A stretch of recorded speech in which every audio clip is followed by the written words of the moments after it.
অনেক দিন ধরেই ভাবছি যে আমার একটা ছোট ভাণ্ডার আছে আর সে ভাণ্ডারটা ভাঙবো, কিন্তু কিছুতেই আমার বর ভাণ্ডারটা ভাঙতে দিচ্ছিল না। আর আমি যে বলছি এই ভাণ্ডারটা আমার, আসলে এই ভাণ্ডারটা আমারই, কিন্তু আমি কোনোদিনও টাকা গোছাইনি। এই ভাণ্ডারে টাকা গোছানোর একটা অন্যই কাহিনী।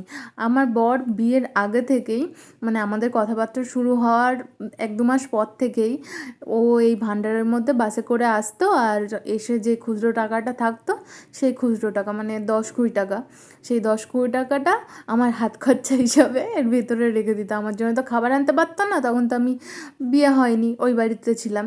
তার জন্য ওই অল্প কিছু টাকা এই ভাণ্ডারের মধ্যে ফেলে দিত। তো সেই টাকাটাই হচ্ছে আমার টাকা বলছি আমি এখন। আর এই ভাণ্ডারে দেখো বেশি টাকা তো জমেনি, কিছু টাকা জমেছে, কিন্তু এটা একটা খুব মজারই ব্যাপার, কারণ ও বিয়ের আগে থেকে আমার জন্য ওই ভাণ্ডারে টাকা গুছিয়েছে। তো দেখো প্রায় 2,000 টাকা মতো হয়েছে।